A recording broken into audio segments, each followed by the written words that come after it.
The night of the ceremony, Seraphine wore her oldest flannel shirt, not because she was planning anything, not exactly.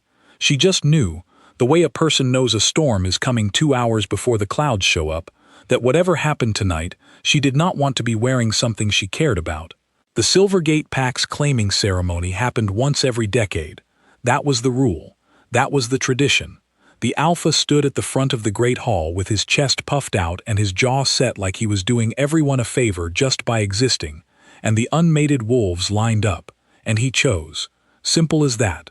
Clean and ancient and dressed up in enough ceremony that nobody had to call it what it was, which was a machine for sorting people. Seraphine had been in Silvergate for 23 years, her whole life, and in 23 years she had learned one thing more clearly than she had ever learned anything else.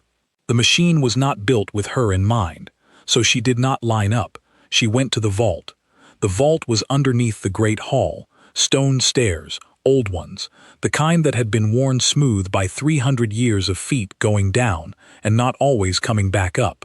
The door at the bottom was iron, and the lock on it was the kind that didn't have a key. It had a bloodline, the idea being that only a true Silvergate wolf could open it. Seraphine pressed her hand to the lock. It opened. She had tried this twice before, over the years. Once at 16, once at 20. Both times it had opened. Both times she'd stood in the doorway and then walked back up the stairs and not told anyone, because she already knew what they would do with that information, and it was nothing good. She walked inside. The vault smelled like cold metal and something older than metal, something that had no name in any language she knew. The arraic stone sat on a pedestal in the center of the room, about the size of a grapefruit, gold the way the sun is gold, not the color but the actual weight of it, the realness of it, like it had been compressed out of every good thing that had ever happened and was now just sitting there being heavy with meaning. No one in Silvergate had touched it in 300 years. They said it burned. She picked it up. It didn't burn, it was warm, like something alive, like picking up a sleeping cat, that specific warmth that belongs to a living thing, and she stood there for a moment holding it and thinking, right, sure, absolutely, this is fine, this is totally fine.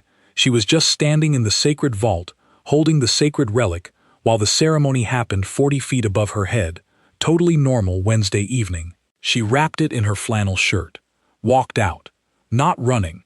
Running was a statement. Running said guilty. Running said caught. Running said she understood she was doing something wrong. Walking said she was going somewhere. Walking was just existing in a direction. She walked up the stairs, down the back corridor, through the side door. The night air hit her face, and she kept going. 40 feet away, she could hear the Alpha's voice. Low, ceremonial, the sound of a man who had been told his whole life that his voice was the most important sound in any room. She heard him say a name. It was not her name. She kept walking. She drove a 2009 Civic with a crack in the dashboard and a passenger window that wouldn't close all the way, the gap sealed with duct tape and optimism. The arraic stone sat in her backpack on the back seat. When she hit the highway, she could see it glowing faintly in the rearview mirror, a soft gold pulse, like a heartbeat that was not hers. She turned the radio on, turned it off, turned it on again. 300 miles. That was the number she had worked out, in the quiet moments of the past year, when she had started planning this without quite admitting to herself that she was planning this. 300 miles was the distance at which an Alpha's territorial pull went from a leash to a headache. Still there, just manageable. Mile 47, her hands started shaking. She gripped the wheel and thought about the color of the highway lines. White, evenly spaced, predictable. She counted them for a while. That helped, the way it always helped, the way stupid small things had always been the thing that worked when everything else was too big. The stone pulsed once, warm, from the back seat. She turned the radio back on, a song she didn't know. She left it. Outside, the dark opened up the way it does when you've left a city behind, that specific quality of darkness that isn't threatening but just very, very present. The kind that makes you aware of how much space there is in the world and how small you are inside it. She had grown up inside Silvergate's borders. She had never driven through this particular quality of dark before. She drove through it now. Her hands stopped shaking around mile 90. She did not look at the glow in the rear view. She made it 340 miles before she needed gas and food and to sit down for 5 minutes without moving at 47 miles per hour. The gas station had a bathroom that smelled like it had given up on itself years ago, and a vending machine that was still willing to try. She got 2 bags of chips and a bottle of water and sat on the curb outside and ate in the dark. The stone was in her backpack beside her. She had not, in the planning stages, thought very hard about after. She had thought very hard about out. Out had been the whole project for approximately a year. After was a problem for the version of herself that had made it. That version was sitting on a gas station curb eating gas station chips at 2 in the morning. After, it turned out, was just now, but in a different place. She got back in the car. She drove. There is a thing about the Arraic stone that Seraphine did not know yet. It was not just Silvergates. It had never been just Silvergates. 300 years ago, the continental shifter bloodline had been one thing. One lineage, one council, one king. Then it fractured. 12 packs, 12 territories, 12 alphas, who each told their version of the history until the real version was something nobody said out loud anymore. The stone had been locked in Silvergate's vault because Silvergate was where it ended up, not because Silvergate was where it belonged. It had always been the king's. More specifically, and this was the part with consequences, it had always responded to the bloodline of the king, not the title, the blood. And that bloodline had not been exclusively Silvergate's. It had filtered down through generations and geography and the kind of quiet survival that doesn't make it into anyone's records. The stone called to it. It always had. Seraphine, sitting in her car on the dark highway, did not know any of this yet. She found out in a library in Ohio, 3 weeks later, using 2 books and a very patient librarian named someone she never asked, who let her sit at the research table for 6 hours and brought her a cup of coffee at hour 4 without being asked. She sat with the information for a long time. Then she drove to the city where she had already rented a sublet, put the stone under her bathroom sink in an empty coffee can, and went to bed. She did not sleep. The sublet was on the 4th floor of a building that had definitely been something grander in a previous decade. The landlord was a man of about 60 who smelled vaguely like mildew and asked fewer questions than she did, which made him, in her current life circumstances, approximately her favorite person on earth. Cash, first month up front, a key that only sometimes worked on the first try. She got a job inside of 2 weeks, graveyard shift at a diner called something she couldn't remember, because everyone who worked there just called it the diner, the way you name a cat cat when you're trying not to get attached, and then it's been 3 years and you're attached. The diner. Her diner now, in the way things become yours when you spend enough nights in them. She took the graveyard shift because the day manager had the energy of someone who was 2 questions away from knowing your whole life story and then telling everyone else's life story to you as a trade, and she was not in the market for that. The graveyard shift manager was a woman named Priya, who communicated entirely in eyebrow raises, and who had, in Seraphine's estimation, probably seen everything there was to see in the world and decided most of it wasn't worth commenting on. Seraphine liked her a lot. They barely spoke. It was a perfect working relationship. She learned the regulars. The man who came in at 3 a.m. every Thursday and ordered black coffee and looked at his phone with the specific expression of someone reading bad news about themselves. The woman with the enormous coat who always ordered the soup even in warm weather. The 2 college boys who came in after whatever the bar situation was and ordered pancakes and were, without fail, very sincere about those pancakes. She liked the college boys. Their sincerity was unironic, and it made the 4 a.m. hour softer. She checked the stone once a week. It sat in the coffee can. It pulsed gently. It glowed a little in the dark, which she dealt with by putting a dish towel over the top. Progress. She met a woman named Dara at the diner on a Thursday at 11 p.m. Dara was a regular of the Thursday slot, the kind of regular who knew everyone's name after 2 visits and remembered your name after 1, which was either a gift or a technique, and Seraphine had not yet decided which. She sat at the counter and ordered tea and talked, not at Seraphine specifically, but in her direction, The way some people talk at the nearest warm body because the talking is the thing, the destination is secondary. Seraphine found this useful. Dara's talking required approximately 30% of her attention, leaving the rest available for table checks and coffee refills, and the low-grade project of existing in the world without drawing attention to herself. On the third Thursday, Dara invited her to a cookout, her cousin's place, Sunday. Just family, maybe 20 people, burgers. Someone was bringing a speaker. She said it like it was obvious, like of course Seraphine would come. Seraphine said no. Dara said okay and ordered more tea. The following Sunday, Seraphine went to the cookout. She never worked out how that happened, precisely. Dara hadn't pushed. She had just continued to exist in the direction of Seraphine's life, cheerfully and without pressure, until somehow Sunday arrived and Seraphine was in a backyard in the middle of the city, holding a paper plate and talking to a man named something she immediately forgot about whether a hot dog counted as a sandwich. It does not. They agreed. They disagreed. They agreed to disagree. It was a solid 5 minutes. 20 people turned out to be 30. The speaker played music she actually recognized, which was disorienting in a good way. Dara's cousin, a woman about 40 with the laugh of someone who had decided years ago to be happy and had been committed to it ever since, put a second hot dog on Seraphine's plate without asking and moved on before Seraphine could protest. She stood in the backyard in the afternoon sun and ate her second hot dog and watched people she did not know talk to each other with the easy fluency of people who had known each other their whole lives, and she felt something she didn't immediately have a name for. She found the name for it 3 blocks later on the walk home. Safe. She felt safe. It was so unfamiliar that she had not recognized it at first. She walked home. She checked the stone twice. She lay on her bed and looked at the ceiling for a while.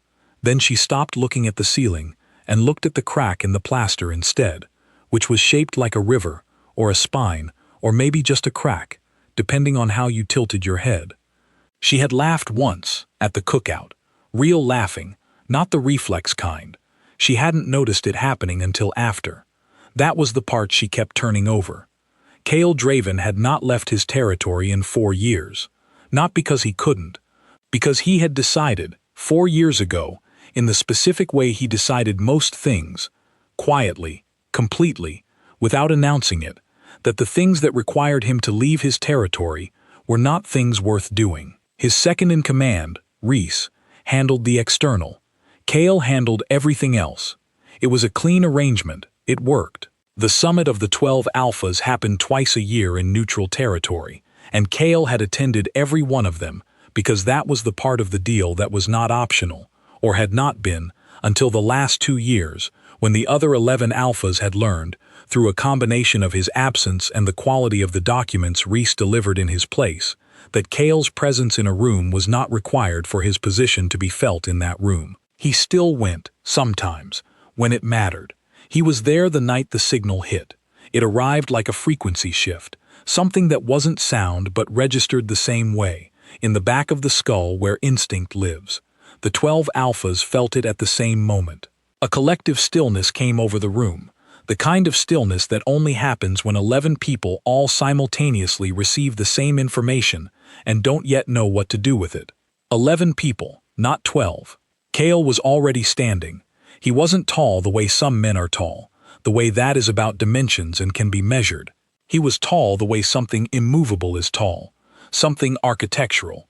The other Alphas in the room had spent their whole lives being the largest presence wherever they went, and in this room they were all acutely, privately aware that they were not that. Someone touched the stone, he said. Not a question. Nobody contradicted him. It chose them. Silence. He was already calculating the signal's direction, the distance, the quality of the pulse, which told him something about the carrier. Not who, but what. The bloodline. Continental. Not any of the 12. The 13th.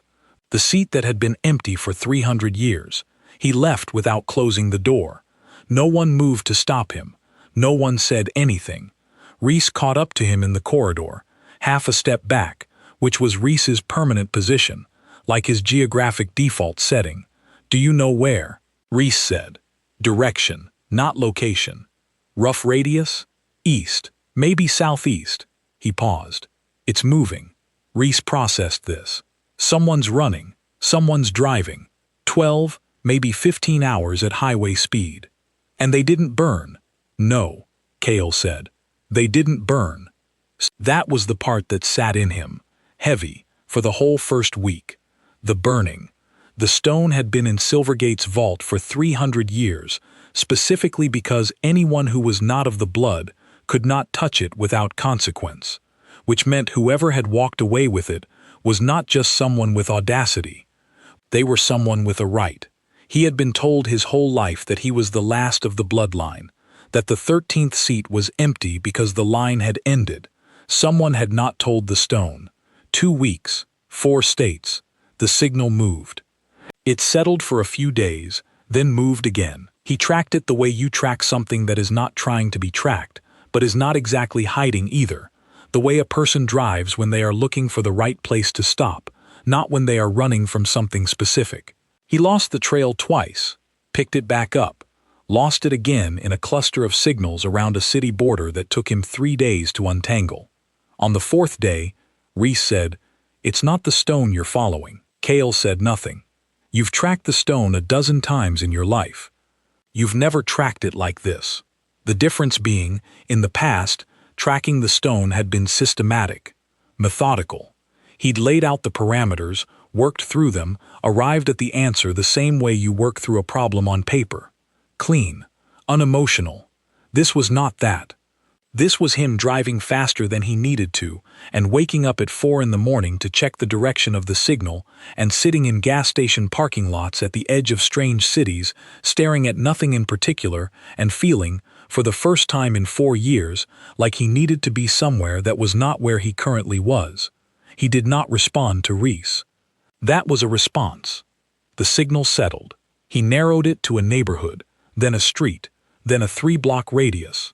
He gave it 2 more days after that, watching the pattern, the rhythm of it, the way the signal ebbed and flowed in a cycle that matched something biological, like breathing, like sleep. The carrier was stationary, routined, not anxious, not waiting, living. He went on a Tuesday. The diner was the 4th place he walked into. He hadn't been looking for a diner specifically. He'd been working outward from the signal's center, and the diner was inside the radius, open, lit from the inside with the specific warm yellow of a place that is open when most things are not, and he went in and sat at the counter. The woman who came out from the back was carrying a coffee pot and looking at him the way a person looks at a new variable they have just added to the equation in their head, not alarmed, not welcoming, just noting, calculating. She was not what he had expected. He hadn't expected anything specific, which was one of the things he had told himself. He had not been thinking about what the 13th seat looked like, what age, what face. He had been following a signal. She stood at the counter and said, "Coffee?" Her voice was flat in a way that was not unfriendly.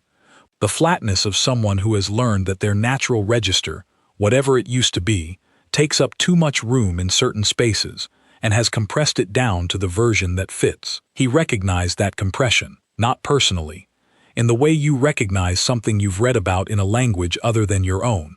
"I'm looking for someone," he said. "We've got pie, too." He looked at her. She looked back, not at him the way people usually looked at him, which was with the involuntary deferral of someone registering an alpha's authority before their brain had consciously processed it. She looked at him the way someone looks at a specific kind of problem they have seen before and have a shelf for, and are deciding which shelf he goes on. 3 blocks away, under a bathroom sink, the stone pulsed. He felt it. So did she. He could see it in the way she held herself. A single half-second of stillness, almost nothing, the kind of thing you miss if you're not already paying very close attention. She did not acknowledge it. "Pie sounds fine," he said. He stayed for 40 minutes. She poured his coffee 3 times. He ate the pie. It was cherry. He didn't particularly want cherry pie, but he was not leaving until he had worked out what was happening, and leaving after 2 minutes with a cup of coffee would have communicated something he did not want to communicate yet.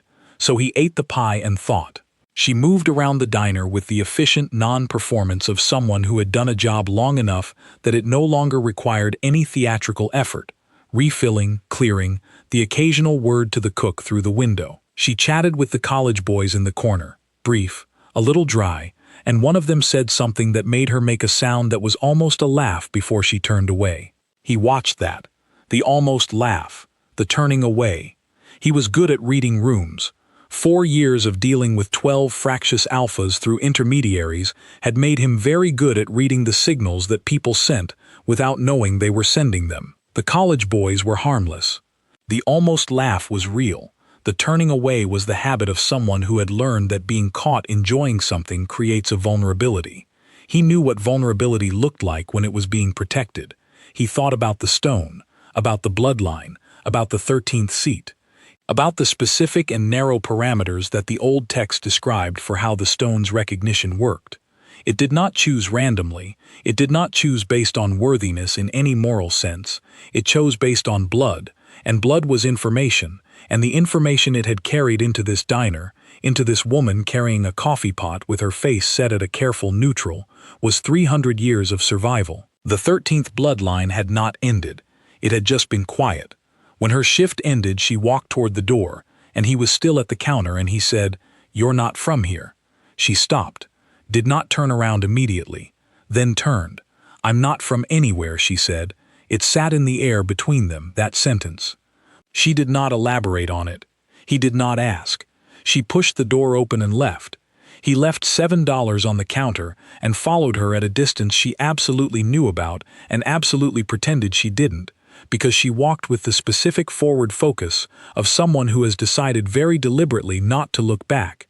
He didn't get close. He just tracked the direction, and the warmth of the signal, and the way both things aligned perfectly, and then he stood on the corner 2 blocks from her building and let her go inside. He went back to his car. He sat in it for a long time. Inside her apartment, with the lights off, she stood in the dark kitchen for a while. Just stood, breathing, listening to the building make its sounds, the elevator down the hall, the couple above her who argued in what she thought might be Portuguese, the refrigerator's hum. Then she went to the bathroom and got the stone from under the sink. It was warm in a way it had never been warm before. Not the baseline warmth she'd gotten used to over the past few weeks. The alive warmth, the living thing warmth. Different. Like the warmth had upgraded itself. Like something that had been at a low simmer for years, had just been turned up. She put it back, sat down on the bathroom floor with her back against the tub. The tiles were cold through her jeans. She stayed there for a while. She had known who he was from the moment he walked in. Not his face. She'd never seen his face, didn't have a reference for it, but what he was, the alpha weight of him. And not just alpha, something older than that. Something that sat on him like a second skeleton, the structural thing underneath.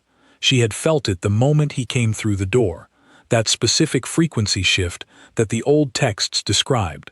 And then she had looked at him and thought, right, sure, absolutely, this is the part where the king shows up. She had known the king was a theoretical problem since Ohio. She had thought she had more time. She did not have more time. She went to bed. She lay there in the dark looking at the ceiling crack. She thought about the cookout, about Dara, about the college boys and their sincere feelings about pancakes, about the graveyard shift and Priya's eyebrow communication system and the man who came in every Thursday looking at his phone. She thought about the word safe and how new it was. Still, she didn't sleep for a long time, but eventually she did. That was something. He knocked at 7 in the morning. She opened the door in yesterday's jeans and a different shirt, holding a coffee mug with both hands. She looked at him. He looked at her. She stepped back slightly, which was not an invitation exactly, but was not the opposite of one, and he came in. He was very large in her kitchen. She had a small kitchen.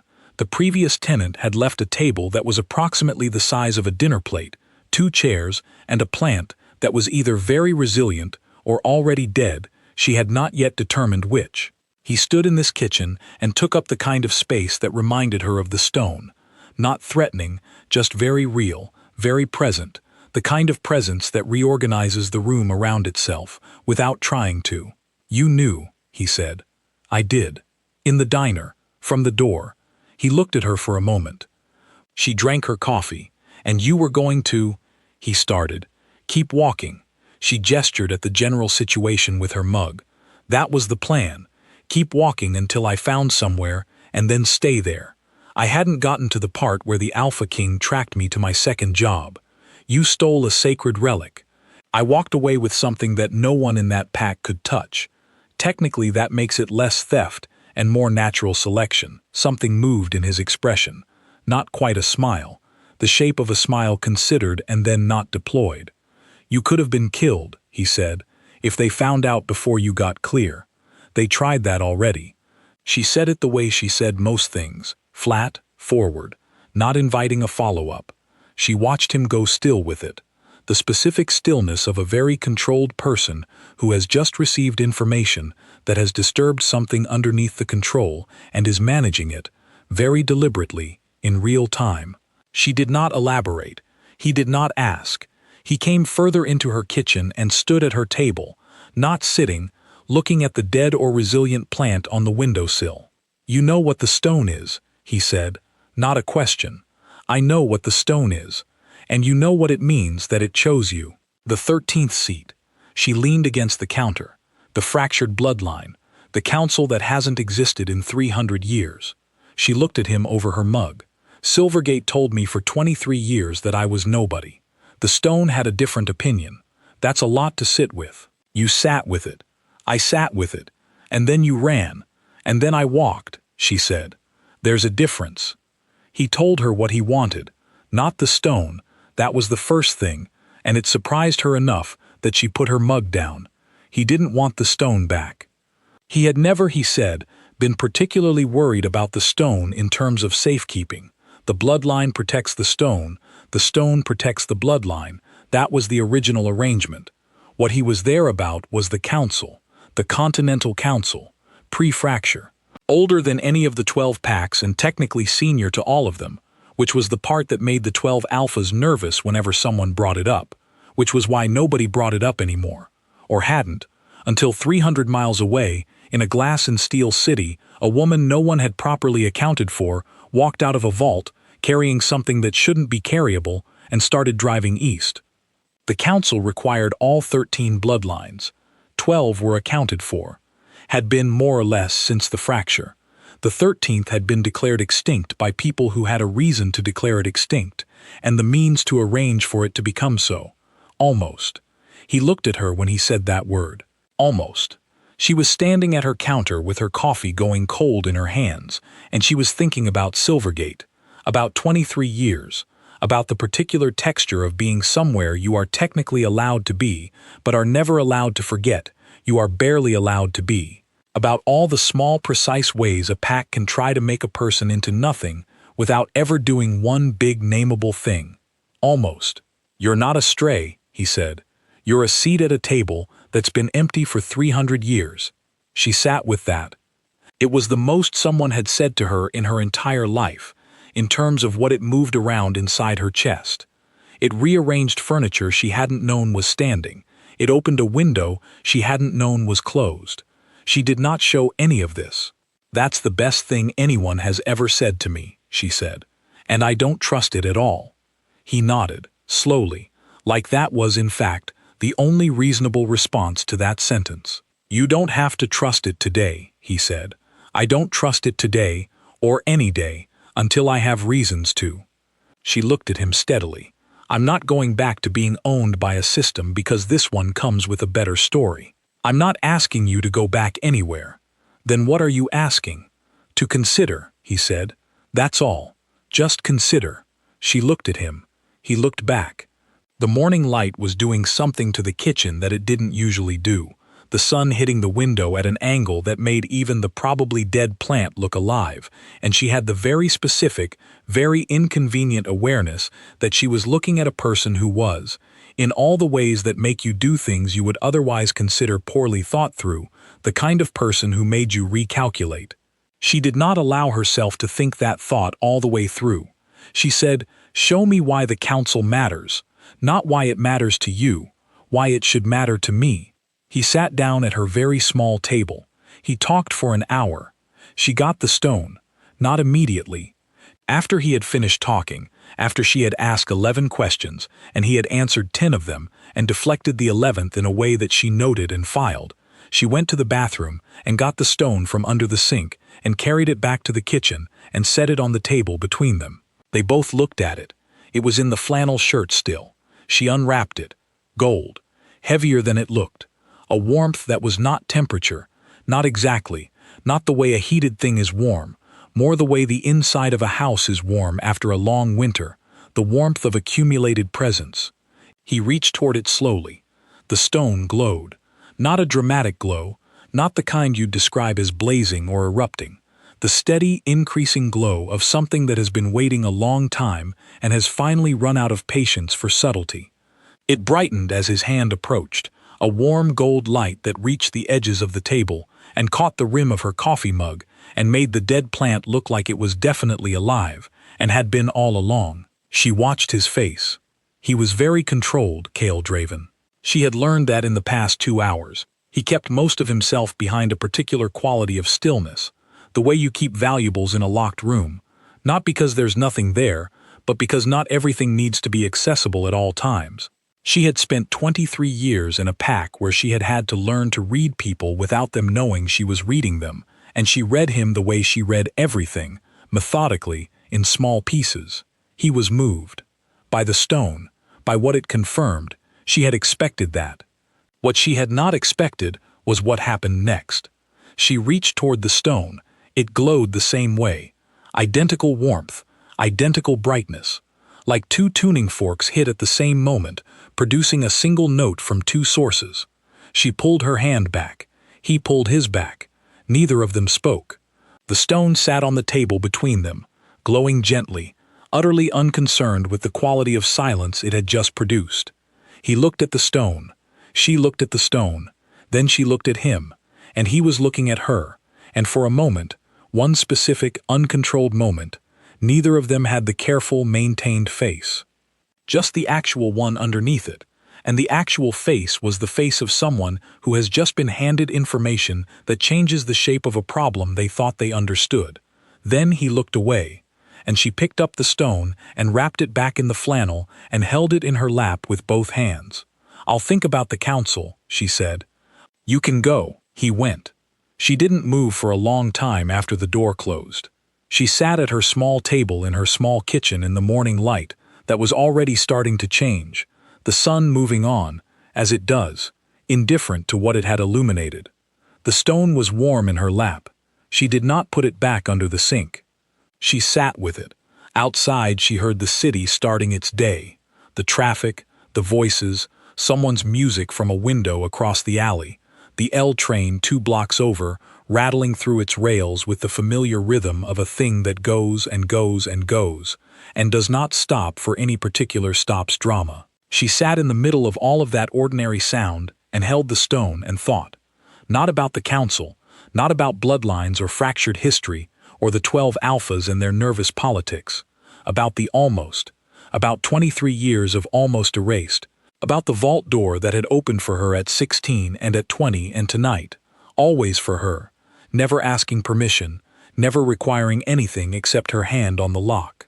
About the word stray, which she had been called so many times in so many tones that she had stopped hearing the contempt in it and started just accepting it as description, as fact. About the seat. 300 years empty. Kept empty by people who needed it to stay empty, because a full 13th seat asked questions about power that the other 12 preferred not to answer. She thought about all of that. Then she thought about Dara, and the cookout, and the almost laugh she had not caught in time. And she thought she had not walked 340 miles and found a job and a sublet, and a probably alive plant, and a whole new version of herself that could laugh without catching it. She had not done all of that to trade one system for another one with better lighting. But she had also not done all of that to spend the rest of her life under a bathroom sink in a coffee can, hidden. She was still thinking when the afternoon came. She was still thinking at the start of her shift. She worked the graveyard, and the college boys came in at 2 and were sincere about their pancakes, and she refilled coffee and wiped the counter and watched the city exist through the big diner windows, alive and moving and indifferent in all the ways cities are indifferent, which is to say, completely, beautifully, generously indifferent. The stone sat in her jacket pocket. It was warm against her ribs all night, like a second heartbeat, like something that had been looking for a long time and had finally stopped. She did not decide that night. She did not decide the next night, or the one after. She worked her shifts. She checked in with Dara on a Thursday. She watched the crack in the ceiling. She ate gas station chips once, for old times, and found them terrible, which felt like progress. On the 5th day she took the stone out and sat with it on the floor of her kitchen and looked at it for a long time.